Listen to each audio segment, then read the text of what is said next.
They say everything is for sale for the right price, and that's what happened with this car. We had no intentions on selling it. Car wasn't even listed. Somebody found it on our Instagram page, gave us a message, called us up with an offer we couldn't refuse, and it's sad to say it's going to its new home. Like I said, no intentions on selling the car when we first got it. My dad and I said we were going to keep it.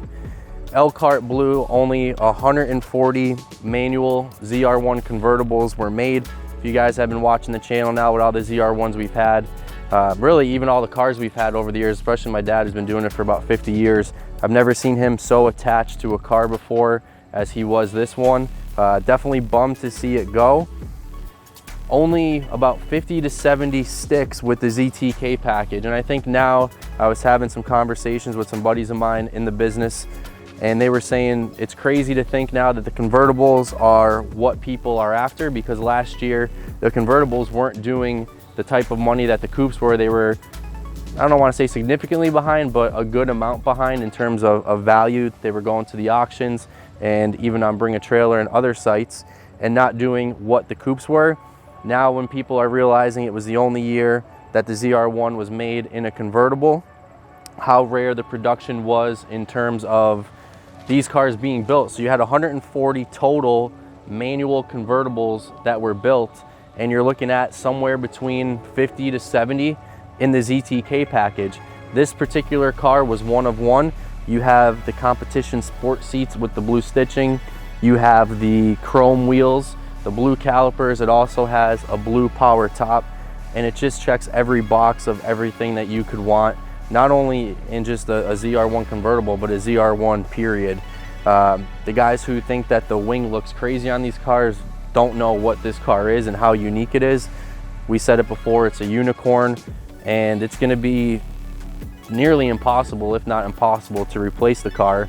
And that's why the gentleman is, you know, buying it and putting it into his private collection, because this car down the road, we firmly believe in maybe 5 years or so is probably a $500,000 car, and at some point in time $1 million car, and we'll get laughed at for that like we've did all along, and they'll never hit 150, 200, etc.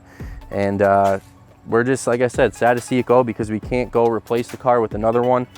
When we first got the car presented to us, we knew we had to buy it, because I've yet to see another ZR1 convertible since October of 2020, and that car never made it to listing at a dealership who I know pretty well. Since that time, I looked every day, different platforms. Guys know who we are, that we're looking for one, and we've yet to be presented with another one other than this one. And the Elkhart Blue, the blue colors in the C7 ZR1s, very rare. Only 20 convertibles were made in this color, and that's not counting transmission, track package. So just right there, the car is extremely rare.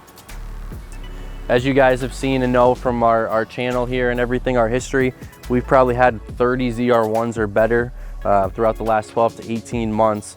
And this car has the highest window sticker at like 145, 146 with everything.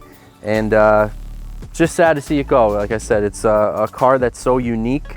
You know, you put this next to a Ferrari or a Lamborghini or something like that, and it holds its own. And you know, people may say, oh, I want the Lamborghini or I want the Ferrari, which is fine, it's all personal taste, but you are not going to see another one like this. And we love the blue color, and like I said, just sad to see it go, because just like my ceramic car that I said I would spec out the exact same way, if somebody were to provide me with a build order on that right now, I wouldn't change anything on this car either. It's just spec'd out perfectly. So again, you have the LT5. We'll kind of go through the whole car with you guys if you guys are not familiar with the ZR1s.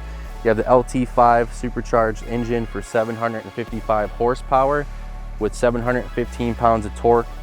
So why they only had about 50 to 70 ZTKs made, where when they first started the production on the convertibles, they thought possibly you could track it. That wasn't the case. You could only track the convertibles if you were to have a roll cage put in it. So it was kind of useless and pointless to have the track package on a convertible, so they stopped production on that. So that's why that is so rare in the convertible, especially a manual.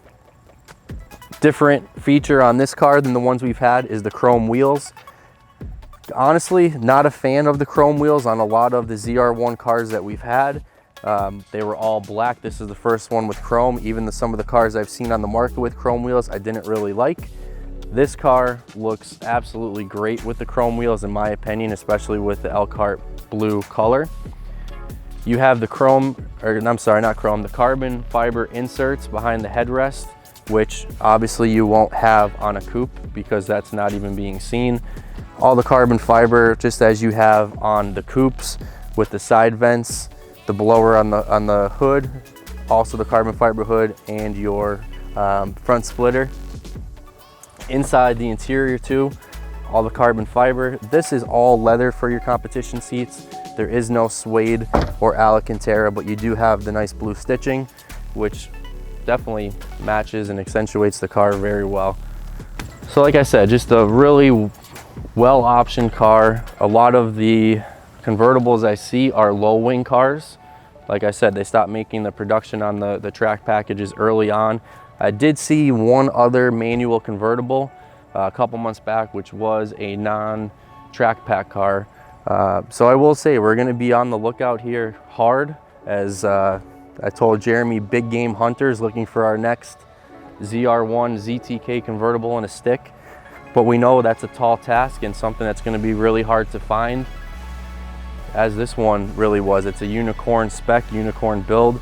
This one is done with the XPEL and PPF done to it to keep, you know, the car in perfect shape, which it is. The odometer is around 850 miles, so it's going to a good home. We know that, which is part of the reason why we let it go as well. And it's going to be well taken care of and part of a great collection.